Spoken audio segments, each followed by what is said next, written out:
దేవుని పరిశుద్ధ నామ స్తోత్రము. ఇంతవరకు మనల్ని దేవుడు నడిపిస్తున్నాడు, ఇంకను நடிப்பிச்சడానికి சக்திமந்துடே ఉన్నాడు. கர்த்தருடைய பரிசுத்த நாமத்துக்கு ஸ்தோத்திரம். ఇమ్మత్తుమాగ நம்மை நடத்தின தேவன் இனியும் நடத்துவார். ఈ రోజు మనకు చాలా తక్కువ సమయం ఉంది కనుక చిన్నగా ఒక 15 నుంచి 20 నిమిషాల వరకు దేవుని వాక్యాన్ని தியானிச்சுக்கோங்க. இன்னைக்கு நமக்கு குறைவான நேரம் இருக்கிறதுனால ஒரு 15 இருந்து 20 நிமிஷத்துக்குள்ளாக கர்த்தருடைய சில వచనங்களை ధ్యానిద్దాం. మనందరికి తెలుసు బైబిల్లో దేవుడు మనకు అనేక పేర్లు ఇచ్చాడనమాట. నీవు నా కుమారుడివి, నీవు నా కుమార్తె, నీవు నా సేవకుడు అనేసి అనేక అటువంటి నామాన్ని మనకు దేవుడు பிரதிஷ்டிச்சு இச்சாடு. வேதத்துல பார்க்கும்போது தேவன் நமக்கு அநேக பெயர்களை கொடுத்திருக்கிறார். என்னுடைய குமாரன், என்னுடைய தாசன், என்னுடைய வேலைக்காரன் என்று சொல்லி கொடுத்திருக்கிறார். என்னுடைய நண்பன் என்று சொல்லுகிறார். నా స్నేహితుడు అని కూడా మీరు నా స్నేహితుడు అని కూడా ప్రభు చెబుతున్నాడు. நீங்கள் என்னுடைய நண்பர்கள் என்று కూడా ఆండవర్ சொல்லுகிறார். కానీ మనము ఈ రోజు ఒక్క విషయం ఒక పాయింట్ మీద ఒక విషయం దేవుడిని మనం ఎలా చూస్తున్నాడు, లేకపోతే మనం ఎలా దేవుని దృష్టిలో ఉన్నామంటే ఒక విషయాన్ని చూడబోతున్నాము. ఆయనకు బానిసగా ఎలా ఉండడం. இன்றைக்கு நாம் ஒரு விஷயத்தை பார்க்க போகிறோம். நாம் தேவனுடைய அடிமைகளாக இருந்தால் அது அடிமைகளாக இருக்கிறது என்று எப்படி என்று பார்க்க போகிறோம். చూడండి, కుమారునికి, పని మనిషికి, బానిసకు ఎంతో వ్యత్యాసం ఉంది. பாருங்க, ஒரு தேவனுடைய குமாரன் இல்லாவிட்டால் குமாரன் குமார்த்தி என்று சொல்லுகிறதற்கும், வேலைக்காரன் என்று சொல்லுகிறதற்கும், அடிமை என்று சொல்லுகிறதுக்கும் நிறைய வித்தியாசம் இருக்கிறது. కుమారుడు కుమార్తె అంటే ఆ సొత్తును స్వతంత్రించుకునేవాడే తల్లిదండ్రుల యొక్క వాళ్ళ సంపదను స్వతంత్రించుకున్న వాళ్ళే కుమారులు కుమార్తెలు అవుతారు. వాళ్ళు స్వతంత్రులు. மகன் மகள் என்று சொன்னால் அவர்கள் பெற்றோர்களுடைய செல்வத்தை அவர்கள் சுதந்திரிக்கிறவர்கள், சுதந்திரவாளிகள். రెండవది పని మనిషి అని చెప్పినట్లా వాళ్ళు ఇతరులకు సేవ చేసి వాళ్ళ పని చేసి సంపాదించుకోవడానికి వస్తారే తప్ప వాళ్ళకు ఒక టైం ఉంటుంది. ఈ టైం 9 నుంచి 5 వరకు నేను చేస్తాను. మనమందరం కూడా మనం చేస్తున్న జాబ్స్ దాంట్లో పని మనిషిగానే ఉన్నాం. ఎంత పెద్ద స్థాయికి వెళ్ళినా మీది కాకపోతే కంపెనీ, మనం అక్కడ పని మనుషులు. ఎప్పుడైనా వాళ్ళు నువ్వు బయటికి వెళ్ళిపో అంటే ఖచ్చితంగా రావాల్సిందే. ఈరోజు CEO అయి ఉండొచ్చు, నేను చెప్పుకోవచ్చు నేను పెద్ద కంపెనీకి CEO అనేసి. రేపు పొద్దున లేదండి మేము వేరే CEO తెస్తున్నామంటే ఇతని జాబ్ ఉండదు. ఆ తర్వాత ఇతనిది అక్కడ ఏది అధికారం అనేది చలాయించుకోలేడు. வேலைக்காரன் என்று சொல்லும் போது ஒரு நேரத்துல வேலை செய்கிறோம். 9 மணியிலிருந்து 5 மணி வரைக்கும் ஒரு கம்பெனி, ஒரு ஆர்கனைசேஷன்ல வேலை பண்றோம். அவங்க எவ்வளவு பெரிய உன்னதமான வேலை செய்கிறவங்களா கூட இருக்கலாம். CEO ஒரு கம்பெனியோடைய தலைமை தாங்கக்கூடிய ஒரு ஆளா கூட இருக்கலாம். ஆனா நாளைக்கு வந்து அவர்கள் நீங்க இந்த கம்பெனியை விட்டுட்டு வெளியில போங்கோ என்று சொன்னால் ఉడనడియాగ అங்கிருந்து வெளியே வரணும். పని మనిషి దేన్ని సంపాదించుకోగలడే తప్ప దేన్ని వచ్చి స్వతంత్రించుకోలేడు. ఆ కంపెనీని నాదని కూడా తీసుకోలేడు అనమాట. வேலைக்காரி ஒரு இடத்துல வேலை செய்ய முடியும், அந்த இடத்துல இருக்கிற முழுவதையும் சுதந்திரித்துக் கொள்ள முடியாது. ఇప్పుడు మూడో మాట మనం మాట్లాడిన మొట్టమొదటిగా కుమారులు కుమార్తె, మరి పని మనిషి, మూడోది వచ్చి ఒక బానిస. బానిస అంటే ఎవరంటే అసలు వీళ్ళకు పని మనిషి కంటే దారుణం. టైమింగ్ ఉండదు, పని చేసుకునే టైమింగ్ అనేది ఉండదు. ఒక వ్యక్తి మరొక వ్యక్తిని కొనుక్కుంటే, ఇప్పుడు మనం ఒక వస్తువును కొనుక్కున్నట్లు పాతకాలంలో బానిసలు అని ఉండేవాళ్ళు. మనుషులు సంతకెళ్ళి వేరే ఒక వ్యక్తిని కొనుక్కొచ్చేసేవాళ్ళు. వెండి నాణ్యాలు ఇచ్చి నా సొంతము అని కొనుక్కొని వస్తే వాళ్ళు జీవితాంతము అక్కడ బానిసలుగా ఉండిపోవాలి. జీతం ఉండదు, తిండి పెట్టినా పెట్టకపోయినా, ఎంత పని ఇచ్చినా సనుక్కోకుండా, ఏమాత్రం మాట్లాడకుండా ప్రతి దాన్ని విధేయతతో యజమానుడు చెప్పినట్లు చేసేవాడే బానిస అవుతాడు. அடிமை என்றால் பழைய காலத்தில் ஒரு மனிதனை மற்றொரு மனிதன் வித்து விடுவான் காசுக்கு. அவர்கள் நீங்க வாங்கிட்டீங்கன்னா ஒரு பொருளை வாங்கிட்ட மாதிரிதான். அவங்களுக்கு டியூட்டி டைமிங்லாம் இல்லை. எப்பவுமே வேலை செஞ்சுக்கிட்டு இருக்கணும். கழுத மாதிரி உழைக்கணும். அவங்களுக்கு சம்பளம் கிடையாது. ஆகாரம் குடுத்தா உண்டு, குடுக்க காட்டிலும் எதுவும் குறை சொல்ல முடியாது. ఇవங்க மேல எந்த కంప్లెయింట్ பண்ண முடியாது.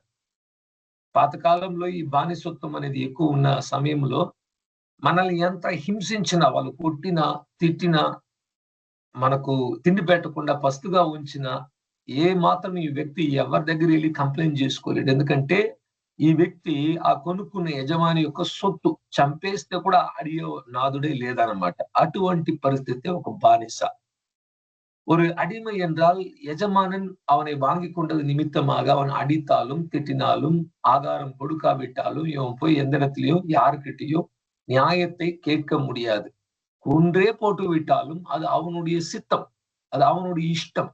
அது அவனுடைய சொத்து. அவன் என்ன வேணாலும் ஒரு மனிதனுக்கு செய்வான். அப்படிப்பட்டவன் தான் ஒரு అడిமை. పాత నిబంధన కాలంలో ఈ ఆచారం అనేది ప్రపంచ వ్యాప్తిగా ఉండిందన్నమాట. పాత నిబంధన కాలం ఎందుకంటే ఇప్పుడు కూడా 200, 300 సంవత్సరాల క్రిందట కూడా ఆఫ్రికన్స్ ని వచ్చి అనేక వాళ్ళు లండన్ లో, అమెరికాలో బానిసలుగా కొనుక్కొని వాళ్ళని చివరి దాకా ఎంతో హింసించారు. எப்பயோ பழைய ஏற்பாட்டில் இருந்த ஒரு பழக்கம், அடிமைகளாக வைக்கிற பழக்கம் இன்றைக்கு வரைக்கும் நாம பார்க்கிறோம். 200 வருஷத்துக்கு முன்பு கூட ஆப்பிரிக்க தேசத்தில் இருக்கிற மனிதர்களை அநேக அமெரிக்கா, லண்டன் இப்படிப்பட்ட இடங்கள்ல அவர்களை అడిமையாக வைத்திருந்தார்கள். ఒక బానిస జీవితం అనేది మనం ఒక్కసారి కూడా ఆలోచించి చూసుండమండి. మనకు అలా ఎవరైనా మనల్ని నడిపిస్తే ఒక్క రోజు కూడా మనం తట్టుకోలేము. நம்மை யாராவது ஒருத்தர் ஒரு అడిமையாக ஒரு నాள் నడతినాலும் நம்மளால తాగ முடியாது. ఎందుకంటే మనం ఎప్పుడు కూడా ఒక బానిసగా ఉండింది లేదు.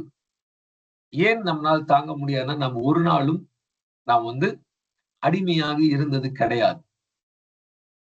ఒక కుమారునిగా, కుమార్తెగా ఉన్నాం. మనకు తల్లిదండ్రులు ఉన్నారు. వాళ్ళు చేర్చి పట్టుకుంది ఎంతో కొంత మనకి ఇచ్చేసి వెళ్ళారు. కొన్ని తల్లిదండ్రులు అయితే అప్పు చేసి అప్పును కూడా ఇచ్చేసి వెళ్ళారు. బిడ్డలు వాళ్ళ కుమారులు, కుమార్తెలు కట్టుకోవాలనేసి అలాంటి వాళ్ళు కూడా ఉన్నారు. ఏదో ఒకటి స్వతంత్రించుకున్నారు. అది మంచైనా, చెడు అయినా తల్లిదండ్రుల నుంచి ఉచితంగా పొందుకున్నారనమాట. అది శరీరంలో రోగమై ఉండొచ్చు, వాళ్ళు కట్టిన ఇల్లు అయి ఉండొచ్చు, ఏదో ఒకటి స్వతంత్రించుకున్నాం అనమాట. పెద్దరికమై ఉండొచ్చు, లేకపోతే బీదరికమై ఉండొచ్చు, స్వతంత్రించుకున్నాం. தாய் தகப்பனிடத்திலிருந்து எல்லா பிள்ளைகளும் ஏதோ ஒன்றை சுதந்திரித்துக் கொள்கிறார்கள். அது நல்ல பணத்தை சுதந்திரித்துக் கொள்ளலாம், வீடு சுதந்திரித்துக் கொள்ளலாம், வியாதியை சுதந்திரித்துக் கொள்ளலாம். சிலர் கடன் செய்து போனால் அந்த கடனையும் சுதந்திரித்துக் கொண்டு அந்த கடனை கட்ட வேண்டிய ஒரு సూழ்நிலை. ఇది మనందరికి కలుగుతుందన్నమాట. ఈ అనుభవం అనేది మనకుంది. ఒక కుటుంబంలో కుమారుడిగా, కుమార్తెగా ఉండి ఎంతో కొంత స్వాతంత్రాన్ని మనము அனுபவிச்சுள்ளாம். நாம் எல்லோரும் ஒரு குடும்பத்துல பிறந்து ஒரு மகனாக, மகளாக அந்த வீட்டுல இருக்கிற ஒரு స్వతంత్రத்தை நம்ம అనుభవించిరుக்கிறோం. మన ఇంట్లో మనం ఎలా కూర్చుంటే కూడా మనల్ని ఎవరు అడగరు. మనం ఎట్లా పడుకుంటే కూడా మనల్ని ఎవరు అడగరు. ఎందుకంటే మనం స్వతంత్రులం అక్కడ. మనకు విడుదల ఉంది. தைரியంగా ఉండొచ్చు మన ఇంట్లో. நம்மளுடைய வீட்டுல நாம் எப்படி வேணாலும் படுத்துக் கொள்ளலாம், எதை வேணாலும் சாப்பிடலாம். யாரும் நம்மள கேள்வி பெருசா கேட்க மாட்டாங்க. ஏனென்றால் நமக்கு ஒரு ஃப்ரீடம் இருக்கு. நம்ம வீடுன்னா நம்ம సంతోషமா இருக்கலாம். రెండవది పని మనిషిగా ఉండే అనుభవం అంటే ఇంట్లో వెళ్లి పని చేసే వాళ్ళుగా చేసి ఉండకపోయిండొచ్చు, కానీ ఎక్కడో ఒక బాస్ దగ్గరికి వెళ్ళి చేతులు కట్టుకొని ఈ రోజు కూడా మనం పని చేస్తున్నాం. వాళ్ళు మనల్ని ప్రశ్నిస్తున్నారు. వాళ్ళు మనల్ని నువ్వెందుకు ఇలా చేయలేదనేసి గట్టిగా మాట్లాడినా ఆ జాబ్ మనకున్న పని వెళ్ళిపోతుందేమో అనేసి మనము నచ్చకపోయినా అనేకులు ఈరోజు నచ్చి ఎవరు పనికి వెళ్ళడం లేదు. నచ్చకపోయినా ఇంకా రేపొద్దున బాడుగలు కట్టుకోవాలి, ఇంటికి కావాలన్న సరుకులు కొనుక్కోవాలంటే ఒక స్థలంలో వెళ్లి పని చేస్తే తప్ప మనకు పని దొరకదనేసి మనం కూడా పని మనుషులుగా కూడా జీవిస్తున్నాం. నిందిస్తున్నారు, అవమానిస్తున్నారు. మీ కొలీగ్స్ అయి ఉండొచ్చు, మీ పై వారే ఉండొచ్చు. మనం చేస్తుంటే నీకు అసలు ఇట్ట చేస్తావు, నీకు బుద్ధి లేదా అని కూడా వాళ్ళు అడుగుతారు. దానికి మనం ఆ జాబ్ మానుకోలేము కదా! వీలైనంత వరకు సర్దుకొని వెళ్ళడానికి ప్రయత్నిస్తుంటాం. అలా అంటే ప్రతి ఒక్కరు పనిచేసే వాళ్ళకు పని మనిషిగా ఒక అనుభవం అనేది ఉందన్నమాట. సర్వెంట్. ஓகே. ஆ 2வது ஒரு வேலைக்காரன். வேலைக்காரன் என்றால் ஒரு இடத்துல வேலை செய்தால் வேலைக்காரன். அந்த வேலைக்காரனுடைய அனுபவம் நம்ம எல்லாருக்கும் இருக்கு. சில நேரங்கள்ல நமக்கு உன்னதமத்துல இருக்கிறவங்க, அதிகாரிகள் நம்மை சில வார்த்தைகளால தூஷிப்பார்கள். "உனக்கு அறிவு இருக்கா? இப்படி செய்றியே, யோசிக்க மாட்டியா?" என்று சொல்லி கடினமா பேசினாலும் அந்த வேலையை நம்ம விட்டுவிடக் கூடாது. ஏன் என்னுடைய குடும்பத்தை நான் நடத்தணும், என்னுடைய பிள்ளைகளுக்கு ஆகாரத்தை கொடுக்கணும் என்று சொல்லி நாம் எவ்வளவு கவனம் உள்ளவர்களாக ஒரு குறிப்பிட்ட నేరத்துல వేலையை செய்து విட்டு வருகிறோం. ఇంకా చెప్పుకోవాలంటే మన కుటుంబంతో మనము ఈరోజు గడుపుతున్న సమయం కంటే ఎక్కువ సమయం మనం పని స్థలంలోనే గడుపుతున్నామండి. మన జీవితం ఎలా ఉంటుందంటే ఒక రోజుకు మనకు 24 గంటలున్నాయి. ఓకే. దాంట్లో 8, 8, 8 అనేసి 3 విభాగాలుగా చేసుకోవచ్చు. 8, 8, 8. 8 గంటలు ఒక వైపు, మరో 8, మరో 8 అని పెట్టుకోవచ్చు. நம்மளுடைய வாழ்க்கையில நமக்கு 24 மணி நேரம் இருக்கு. நெறைய நேரம் நம்மளுடைய ஆபீஸ்ல, நம்மளுடைய வேலையில தான் நம்ம செலவிடுகிறோம். நம்முடைய வாழ்க்கைய இந்த 24 மணி நேரத்தை 8, 8, 8 என்று 3, 8 பிரித்துக் கொள்ளலாம். 8 గంటల సేపు వచ్చి నిద్రపోతున్నాం. 8 మణి నేరం తూంగుறோம். మరి 8 గంటల సేపు వచ్చి పని చేస్తున్నాం. ఆఫీస్‌లో వెళ్లి, ఎక్కడో ఒక కంపెనీలో వెళ్లి పని చేస్తున్నామని. இன்னொரு 8 மணி நேரம் நம்ம வந்து வேலை செய்கிறோம். எங்க வேலை స్థలத்துக்கு போய். ఇంకా మనకు మిగిలిందంటే మన టైం అంటూ ఉన్నది 8 గంటలే. ఆ 8 గంటల్లో పొద్దున ఇక్కడి నుంచి బెంగుళూరు లాంటి పట్టణం అంటే మినిమమ్ ఒక 1 ½ టు 2 అవర్స్ மினிமம் అంటే டிராபிக்ல வெளிப்போతుంది.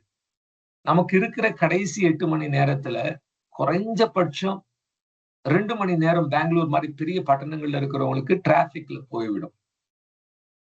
ఇంకా కొంచెం ఉన్న సమయము పని చేసుకోవడము, ఏదో సరదాగా ఒక హాఫ్ అన్ అవర్ మాట్లాడుకుంటే మహా గొప్ప అండి ఈ రోజు ఉన్న పరిస్థితిని చూస్తుంటే. இன்றைக்கு இருக்கிற சூழ்நிலை பார்க்கும்போது ஒரு 1/2 மணி நேரம், 1 மணி நேரம் குடும்பத்தோடு சிரிச்சு பேச முடியுமே ஒழிய, மற்ற எல்லா நேரமும் நாம வந்து வேலைக்காக தான் நாம் கொடுத்து విడుகிறோம்.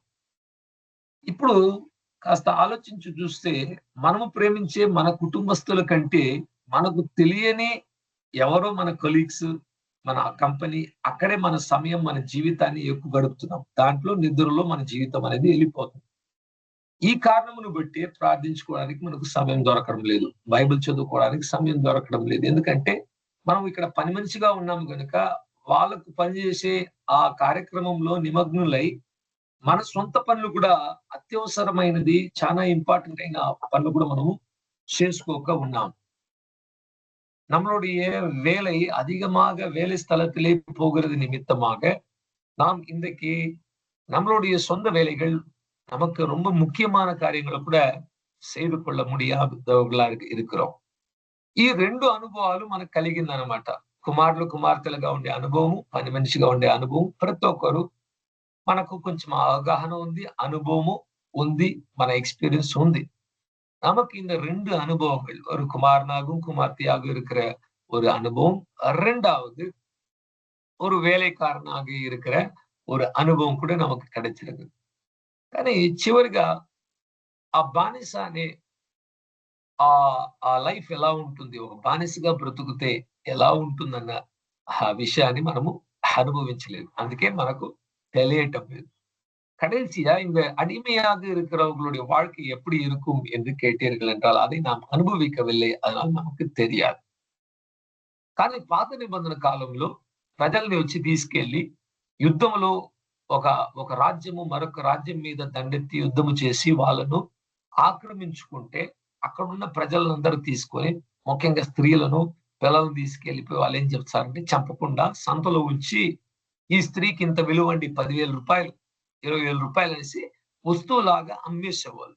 వాళ్ళను ఎవరు తీసుకున్నా వాళ్ళతో కొనుక్కున్న వాళ్ళని వాళ్ళు నడిపించే విధానం, మంచోళ్ళంటే మంచిగా నడిపించొచ్చు, చెడు ఆలోచన అంటే చెడుగా కూడా నడిపిస్తూ ఉంటారు. అడగడానికి హక్కు అనేది కోల్పోతారు. బానిసకు నాది అని చెప్పుకునే హక్కు అనేది అస్సలు ఉండదు. ఏ విషయంలో కూడా నాకు నచ్చింది అన్న మాట అనేది ఖచ్చితంగా తన జీవితంలో ఉండదండి. ஒரு அடிமையாக பழைய ஏற்பாட்டுல பிடிக்கப்பட்டால் யுத்தத்துல அவங்கள கொண்டு போய் சந்தையில வைத்து பணத்துக்கு விட்டு விடுவாங்க. முக்கியமாக பெண்களையும் பிள்ளைகளையும் விற்பார்கள். அவர்களை வாங்கிக் கொண்டவர்கள் நல்லவராக இருந்தால் அவங்க ஏற்றுக்கொண்டு நல்லா நடத்துவாங்க. இல்லாவிட்டால் அவங்களுக்கு இஷ்டம் வந்ததுபடி ஒரு மிருகத்தை போல நடத்துவாங்க. அவங்களுக்கு தங்களுடைய சொந்த உரிமை என்பது இல்லவே இல்லை. ஒரு அடிமைக்கு என்னுடைய சொந்த இஷ்டம், எனக்கு பிடித்த காரியம் என்கிற ஒரு ఉరిమై తన్నురిమై என்பது ఉన్మయాగవే ఇల్లై. ఒక బానిసకు నాది నా హక్కు అన్న ఒక్క హక్కు కూడా ఏ ఒక్క హక్కు కూడా ఉండదండి. ఆ రోజు అమ్మబడితే ఆ బానిస తన అన్ని హక్కులను కోల్పోయి విధేయత ఒక్కటే తన జీవితంలో మిగిలిపోయిన హక్కు.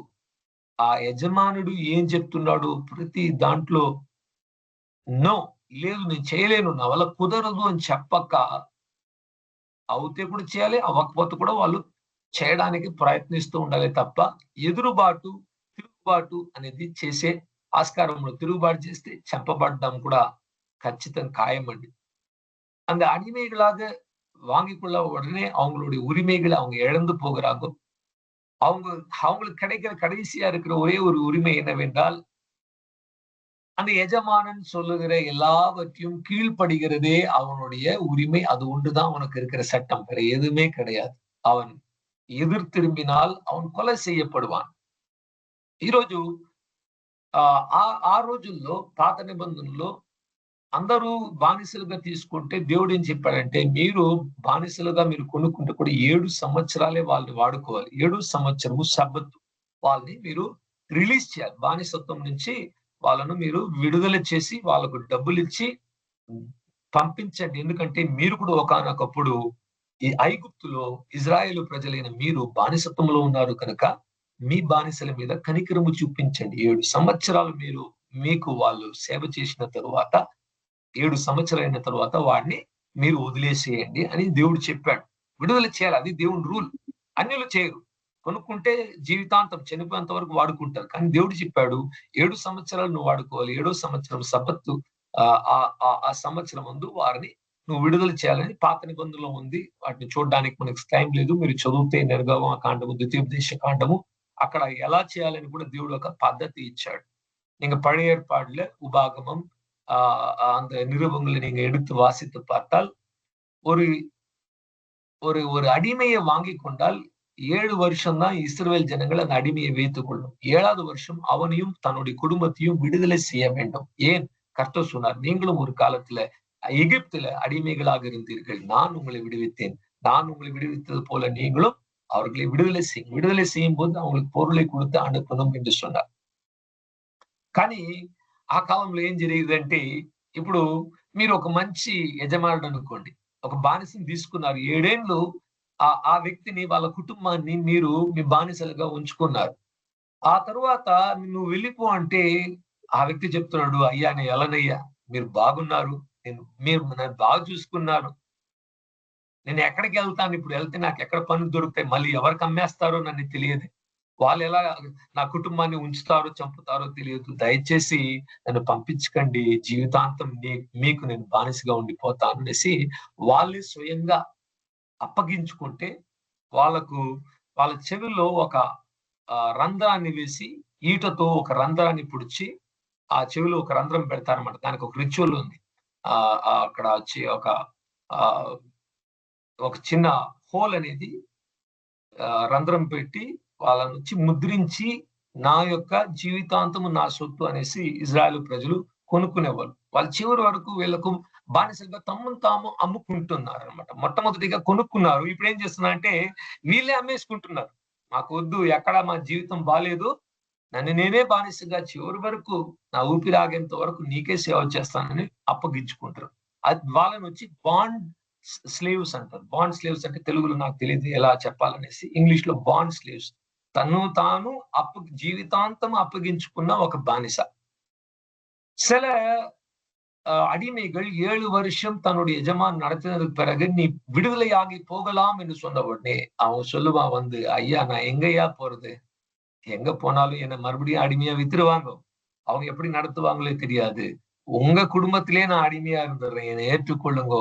கடைசி வரைக்கும் உங்களுக்கே நான் சேவை செஞ்சு செத்து போறேன்னு சொல்லுவோம்.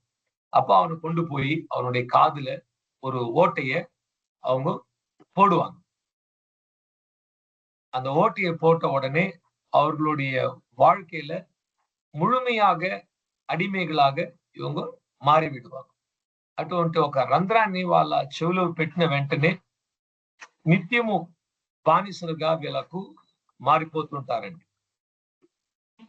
ఈ విషయాన్ని మనము ఎక్కువ తెలుసుకోవాలంటే ఈ యొక్క కాంటెక్స్ట్ ఉంచుకొనే మనకు రోమీయులు రాసిన పత్రిక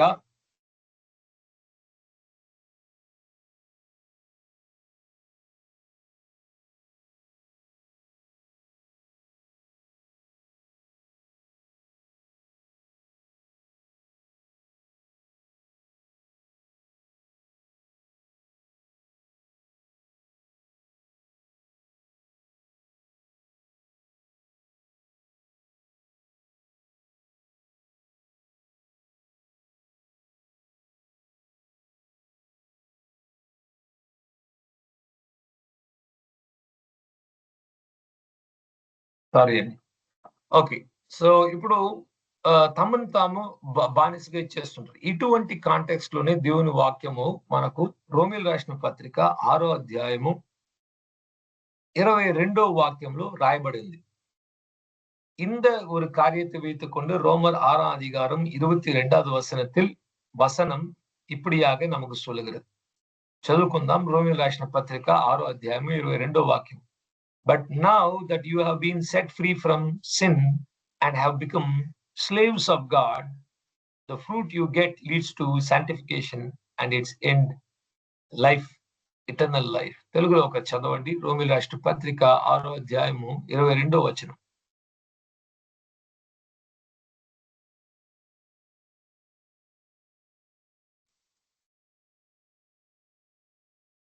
రోమీయులు రాసిన పత్రిక 22nd verse.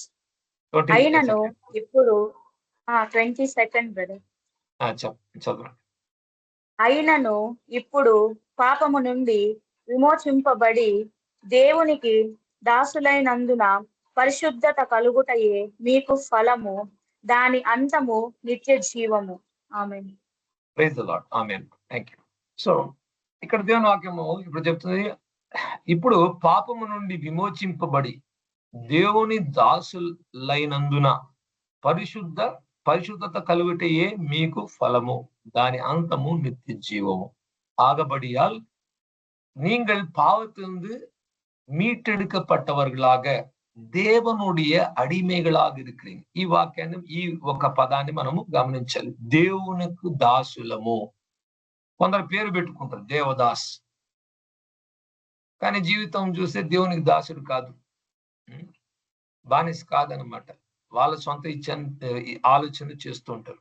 சில பேர் வச்சிருப்பாங்க, தேவதாஸ் வச்சிருப்பாங்க. ஆனா దేవునికి దాసరులాగా ఇరుకమాట.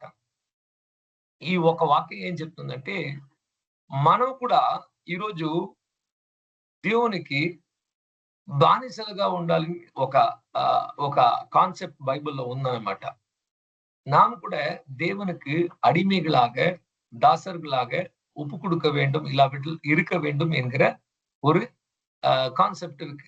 ఎందుకో తెలుసా అండి, మనము పాపంలో సాతాను చేత కట్టబడిన వారిగా పాపంలో మనం ఉన్న ఆ వేళలో అక్కడ కూడా మనం బానిసలుగా ఉన్నాం. చెప్పాలంటే మనం పుట్టుక నుంచి మనం బానిసలే. పాపానికి, సాతానుకు మనం వచ్చి బానిసలుగా ఉండి ఉన్నాం. சொல்ல வேண்டும் என்றால், நாம் பிறந்த நாளிலிருந்து நாம் அடிமைகளாக தான் இருக்கிறோம். పాపத்திற்கும் పిశాసుக்கும் అడిమేగలాగ இருந்திருக்கிறோம். ఆ బానిసత్వం నుంచి యేసుక్రీస్తు ప్రభు ఏం చేశాడంటే, తన సొంత రక్తాన్ని చిందించి, ఖరీదైన ఆ రక్తాన్ని చిందించి, ఆ రక్తము చేత మనల్ని కొనుక్కున్నాడు. ఇప్పుడు మీరు బాగా ఆలోచించాలి. ఎందుకంటే నేను ఇంత సమయం తీసుకున్నాను, ఇంత ఇంట్రడక్షన్ ఇచ్చిన కారణం ఏంటంటే, ఇప్పుడు మీకు అర్థం అవ్వాలి హిస్టారికల్ కాంటెక్స్ట్, చరిత్రలో ఎలా జరిగింది. ఆ విషయం చూడండి, బైబిల్ ఎప్పుడు ఎలా రాయబడుతుంది, మనకు అర్థమయ్యేటట్లు దేవుడు ఈ పుస్తకాన్ని రాశాడే తప్ప పరలోకంలో ఉన్న సమస్త விஷயாలను చెప్పలేదు. ஏன் இந்த இன்ட்ரோடக்ஷன் இவ்வளவு நேரம் நான் சொன்னேன்னா, வேதம் சரித்திரத்தையும் நமக்கு புரிந்து கொள்ள தகுந்த மாதிரி இருக்கிற காரியங்களை உபயோகித்து பேசுகிறது. அதனால்தான் நாம் புரிந்து கொள்ள வேண்டும். చరిత్రలో ఒక వ్యక్తిని వచ్చి బానిసగా తీసుకోవాలంటే ఒకడు కొనుక్కోవాలి. అదే విధంగా యేసుక్రీస్తు ప్రభువు దుర్మార్గుడైన బానిసత్వంలో, దుర్మార్గుడైన సాతాను బానిసత్వంలో పిలువబడుతున్న మనల్ని రక్షకుడుగా వచ్చి ఈయన మన మీద కనికరం చూపించి ఇంత దారుణంగా హింసిస్తున్నాడు ఈ మనిషిని అని చూసి, మంచి వ్యక్తి యేసుక్రీస్తు మంచి ప్రభువు ఏం చేశాడంటే, ఎంతయ్యా నేను కొనుక్కోవాలంటే, సాతాను నీ జీవాన్నిస్తే తప్ప నేను ఇవ్వను అంటే తన రక్తాన్ని కార్చి, తనకు అంత ఖరీదైన రక్తాన్ని విలువ మనము ఎంత దానికి విలువ ఇవ్వలేము, అంత ఆయన సొంత రక్తాన్ని కార్చి ఆ రక్తాన్ని ఇచ్చి మనల్ని కొనుక్కున్నాడంట. ஆண்டவராக இயேசு இந்த பிசாசின் அடிமைத்தனத்துல வாழ்ந்திருந்த நம்மை அவருடைய சொந்த ரத்தத்தை சிந்தி அந்த ரத்தத்தை கொடுத்து நம்மை మీట్టెడతారు, వాంగి కొండారు. మనల్ని కొనుక్కున్న తరువాత ఇప్పుడు వచ్చి దేవుడు మనల్ని కొనుక్కున్నాడు గనక ఇక మనము పాపానికి బానిసలుగా ఉండకుండా దేవుని చిత్తాన్ని చేసేవారిగా పవిత్రతకు అని మనల్ని దేవుడు కొనుక్కున్నాడు. இப்ப ஆண்டவர் நம்மை வாங்கி கொண்டதுக்கு காரணம் என்னவென்றால், நாம் பாவத்துக்கு அடிமைகளாக இருக்க வேண்டாம், நாம் நீதிக்கும் பரிசுத்தத்துக்கும் அடிமைகளாக இருக்க வேண்டும் என்று சொல்லிதான் దేవుడు நம்மை వాంగి కొన్నారు. ఈ రోజు ఈ ఉదయకాలం మంది ఈ వాక్యాన్ని వింటుంటే ఎందరు చెప్పగలరు, నేను దేవునికి బానిసగా ఉన్నాను, యేసుక్రీస్తు ప్రభువు నన్ను కొనుక్కున్నాడు, ఆయనకు నేను బానిసగా ఉన్నానేసి ఎందరు చెప్పగలరు? எத்தனை பேர் இந்த காலை நேரத்தில் நாம் சொல்ல முடியும், நான் ஆண்டவராக இயேசு கிறிஸ்துவுக்கும் தேவனுக்கும் అడిమియాగా இருக்கிறேன்? నంబర్ 1, ఒక బానిసగా మీరు ఉన్నారంటే మీ హక్కు కోల్పోయారు. మీ జీవితం మీద మీకున్న హక్కు, ఎన్నుకునే శక్తి, ప్రతిదాన్ని ఆ రోజు మీరు కోల్పోతారు. అందుకే యేసుక్రీస్తు ప్రభు చెప్పాడు, నన్ను ఒకడు వెంబడించినట్లా వాడు సిలువను తీసుకొని తల్లిను, తండ్రిని, భార్యను, బిడ్డను, తనకున్న ఆస్తులను, అంతస్తు, సొంత జీవాన్ని వాడు వచ్చి తృణీకరించి వాటన్నిటిని కూడా వాడు దూరం చేసి, వాటన్నిటిని కూడా ద్వేషించి, తను తాను ద్వేషించి సిలువను తీసుకున్న వెంట నడుకపోతే వాడు నా శిష్యుడుగా ఉండలేడు అనేసి ప్రభువైన యేసుక్రీస్తు తన సొంత మాటల్లో చెప్పాడు. ஆண்டவராக இயேசு கிறிஸ்து சொன்னார், ஒரு மனிதன் என்னை பின்பற்ற வேண்டும் என்றால் அவன் தன்னுடைய தாயும் தகப்பனையும், தன்னுடைய மனைவியும், பிள்ளையும், கணவனையும், தன்னுடைய சொந்த ஜீவனையே வெறுத்து சிலுவையை எடுத்துக்கொண்டு నడవబెట్టాல் எனக்கு அவன் శిష్యునాగా இருக்க முடியாது. ఒక బానిస అంటే తన సొంత హక్కును కోల్పోవాలి. దేవుళ్ళు వచ్చా కూడా నాకు ఇది నచ్చుతుంది, నేను ఇలాగే ఉంటాను, నేను ఇలాగే చేస్తాను, దేవుడు ఆ చేయమంటే నేను ఎందుకు చేయాలి అని అంటుంటే వాళ్ళు బానిసలు కాదనమాట. ఇప్పుడు వీళ్ళు వచ్చి దేవుడు కొనుక్కున్న పాపం చేస్తుంటే మనం ఏం చెప్తున్నాము, ఆయన వచ్చి విసర్జిస్తున్నాము. ఆ దేవుని యొక్క మాటకు లొంగిపోకుండా మనం ఎదురిస్తున్నాం. అప్పుడు మనము తప్పు చేసిన వారిగా కనపడుతుంటాం దేవుని చుట్టూ. ஆண்டவருடைய பார்வையில் நாம் தவறு செய்தவர்களாக காணப்படுகிறோம், நாம் அவரை எதிர்க்கும் போது. అది ఒకటండి. ఇప్పుడు మరి కొందరైతే నేను చెప్పాను కదా, బాండ్ స్లీవ్స్ అంటే దేవుడే వద్దు నువ్వు వెళ్ళిపో అంటే కూడా లేదు ప్రభువా, నేను ఎక్కడికి వెళ్ళగలను, నీ దగ్గరే నేను ఉంటాను అనేసి తమను తాము అర్పణించుకునేవారు. பாண்ட் ஸ்லேவ் என்றால் அவங்களை தம்மை தாமே ఆండవరికి నిత్య అడిమిగలాగా కొడుపది. చూడండి, దీంట్లో ఒక వ్యత్యాసం ఉంది. ఏంటంటే, ఒక వ్యక్తి నన్ను కొనుక్కోవడము, కొనుక్కున్నాడే అనేసి ఆయనకు బానిసగా ఉండడం అనేది వేరు, నేనే స్వయంగా నన్ను నేను బానిసగా ఇచ్చేది వేరు. యేసుక్రీస్తు మనల్ని కొనుక్కుండొచ్చు, కానీ మనము ఆ బానిసత్వాన్ని దేవునికి నేను వచ్చి లొంగి ప్రతి విషయంలో నేను లోబడుతాను అనేసి దాన్ని మనము అంగీకరించి మనల్ని మనము అప్పగించుకొని, మన ప్రాణాత్మ శరీరాన్ని దేవుని చిత్తానికి అప్పగించుకుంటే అదే నిజమైన అంగీకరించిన ఆ బాండ్ స్లేవ్ అనే ఒక కాన్సెప్ట్ లోకి మనం వెళ్ళిపోతాం. ஒரு வித்தியாசம் இருக்கு பாருங்க. ஆண்டவர் நம்மை அடிமைகளாக வாங்கிக் கொள்வது வித்தியாசம். நம்மை நாம் ఆండవருக்கு అడిమేగలాగా கொடுப்பது విత్యాసం. యేసుక్రీస్తు ప్రభు తను తాను అప్పగించాడు. కానీ మనము ఆయనకు బానిసలుగా ఈరోజు అప్పగించామా? ஆண்டவராக இயேசு தன்னை தான் கொடுத்தார். நாம் அவருக்கு அவருடைய అడిమేగలాగా ఇందుకు கொடுத்திருக்கிறோமா? ఒకవేళ నేను దేవుని దాసుడిని, దేవుని బానిసని అని ఒప్పుకుంటే మనకు ఫ్యూచర్ అంటూ మనది ఏంది లేదు. నాకు భవిష్యత్ అనేది ఇంకా లేదు. ఎందుకంటే నాకు తెలియదు. నా యజమానుడు ఏం చెప్తాడో అది చేయాలి అంతే తప్ప నాకంటూ స్వయంగా ప్లాన్స్ అనేది ఉండవు. అలా ఉంటే నేను బానిసను కాదు. నేనే యజమాని అవుతాను.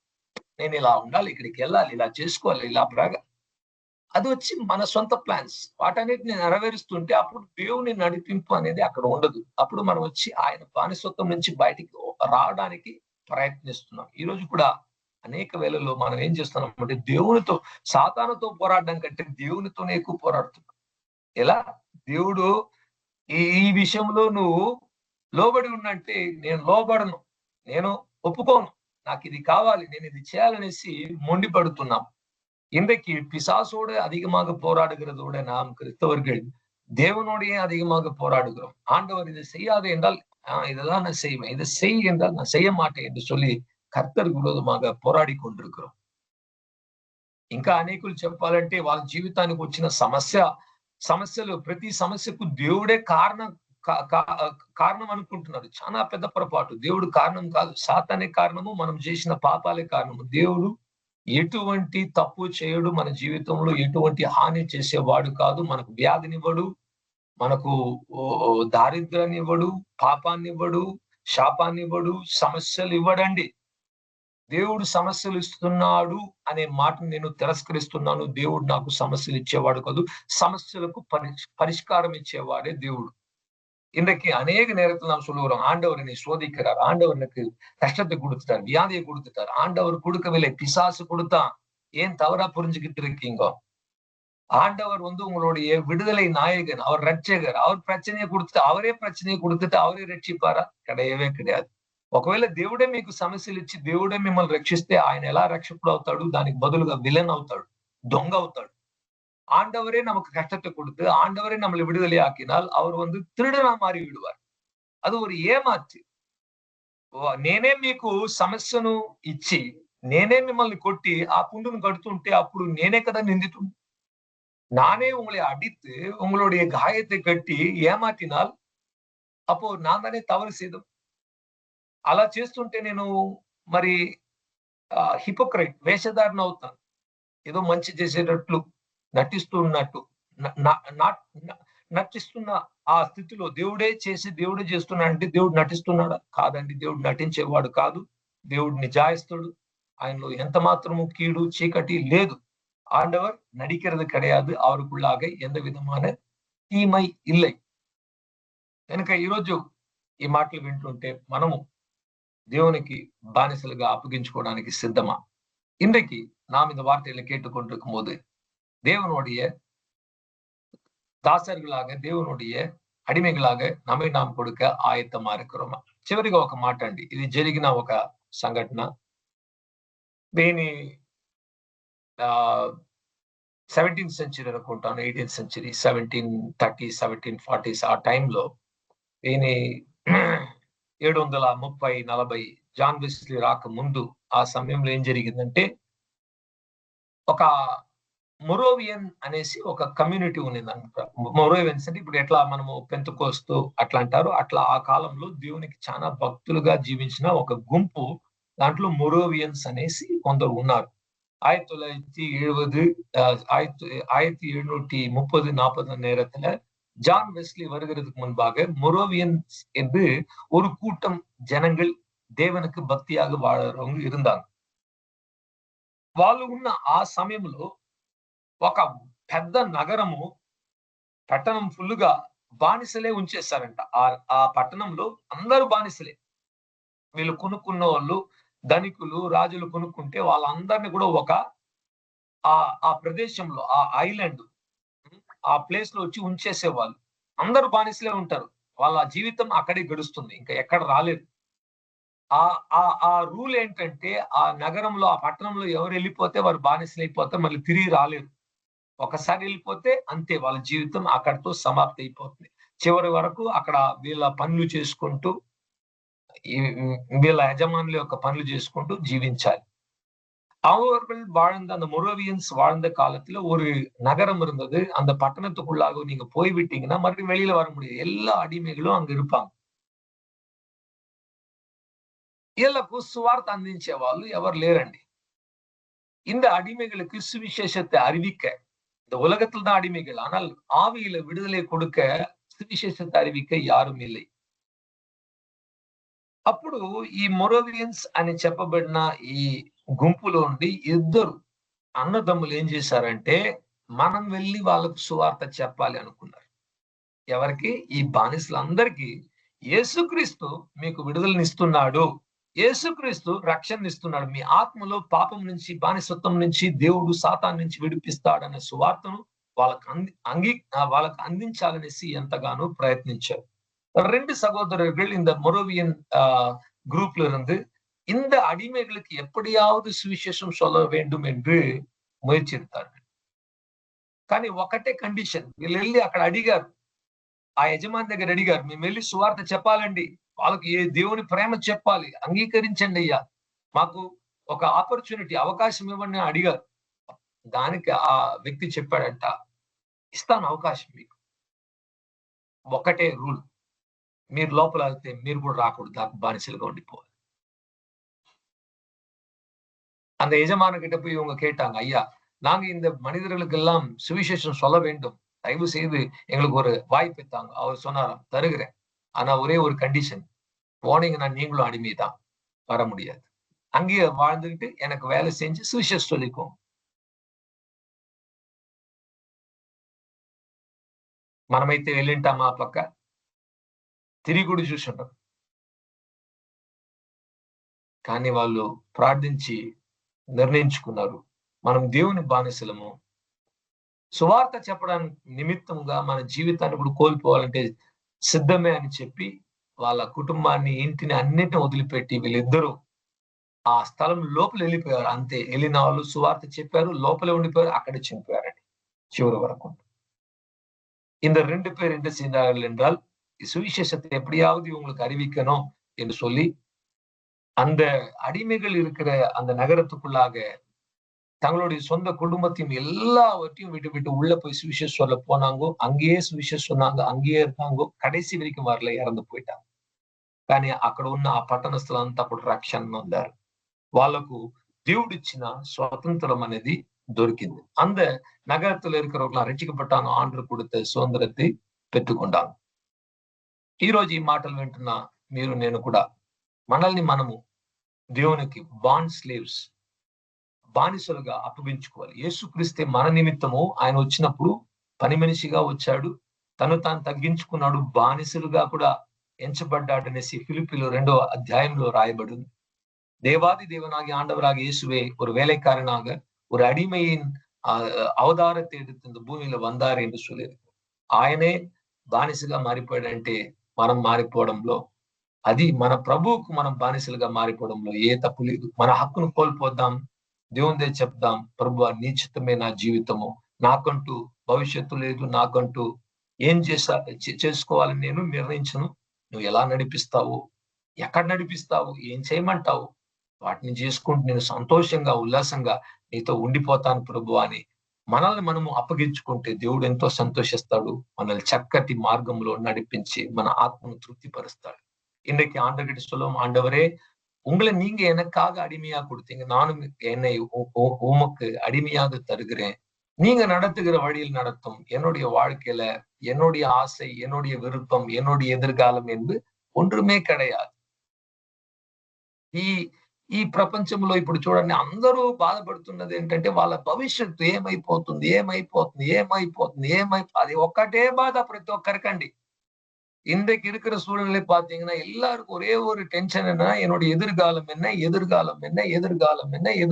என்ன, మరి క్రైస్తవులు కూడా మనం కూడా వాళ్ళని చూసి పిచ్చోళ్ళలాగా నా భవిష్యత్తు అని కొట్టుకుంటున్నాం. கிறிஸ்தவர்களாக இருக்கிற நாம மற்றவங்களை பார்த்து விட்டு ஐயோ என்னுடைய எதிர்காலம் என்ன நடக்கும், எனக்கு பணம் எப்படி வரும், எனக்கு பொருள் எப்படி వரும், మనం దేవునికి బానిసలుగా ఉంటే రేపటి దినం గురించి ఉన్న చింత లేదండి. యేసుక్రీస్తును వెంబడిస్తే రేపు నా జీవితం ఏం జరుగుతుందో నాకు తెలియదు, నేను చింతించను. ఒక పక్షి ఎలా జీవిస్తుందో దేవుని మీద విశ్వాసంతో అటువంటి జీవితాన్ని ఎన్నుకోవాలి తప్ప మనము చింతించాల్సిన పని లేదు. చింతించడం వల్ల మనము దీన్ని మనం பொந்துக்கொள்ளேம். கவலைப்பட போகிறது இல்ல. நாம் அதை குறித்து கவலைப்பட வேண்டிய అవసరమే இல்ல. ఈరోజు ఈ మాటలు వింటున్న మనం కూడా మనం అప్పగించుకుందాం. స్వతంత్రులుగా దేవునికి బానిసలుగా అప్పగించుకుంటే హృదయంలో స్వతంత్రం అనేది అప్పుడే కలుగుతుంది. ఆయన ఇచ్చిన ఆ భారాన్ని మనం వహించినప్పుడే మనకు స్వతంత్రము, మనకు శాంతి, సమాధానము, నెమ్మది అప్పుడే ఆత్మకు దొరుకుతుంది. అంతవరకు దొరకదండి. ஆண்டவருக்கு நம்மை நாம் ஒரு அடிமையாக விட்டு போட்டு அவருக்கு முற்றிலும் ஒப்பு கொடுத்தால் ஒழிய நமக்கு சுதந்திரமும், సంతోషமும், సమాధానமும், నెమ్మదిயும் వరాదు. దేవునికి బానిసలుగా అయిపోదాం. ఈ ప్రపంచాన్ని వదిలిపెడదాం. భవిష్యత్తు దేవుని హస్తంలో ఇచ్చేద్దాం. మన జీవితము ఆయన పెట్టిన విధానం ఏం జరిగినా పర్లేదు. మరణమైనను, జీవమైనను, లాభమైనను, నష్టమైనను దేవుడు మనకి ఏది ఉంచున్నాడో మంచి కార్యాలే చేస్తాడు. చక్కటి మార్గంలో నడిపిస్తాడు. కంగారు పడాల్సిన అవసరం లేదు. మనకంటే ఆయనకు ఎక్కువ తెలివి ఉంది, జ్ఞానం ఉంది, బలం ఉంది. గనుక మనము మన జీవితాన్ని నడిపించుకోవడానికన్నా చాలా మరింత శ్రేష్టంగా నడిపించే ఒక వ్యక్తి ఉన్నాడు. చింతించకుండా తన చేతిలో మన జీవితాన్ని అప్పగిద్దాం. దేవుడు మనల్ని ఆశీర్వదించును గాక. ఆమేన్. நம்மை நாம் ஆண்டவருடைய கையில ஒப்பு கொடுப்போம். அவர் நம்மை விட ஞானம் படைத்தவர், வல்லமை உள்ளவர், திறமை உள்ளவர். நாம் நம்மளுடைய வாழ்க்கையும் குடும்பத்தையும் நடத்துகிறதை விட அவர் இன்னும் சரியாக உயர்ந்த விதத்துல விசேஷமாக ஆண்டவர் நடத்த முடியும். அவர் கரத்துல ஒப்பு கொடுப்போம். கர்த்தர் இந்த வசனங்களை ஆசீர்வதிப்பாராக. ஆமேன்.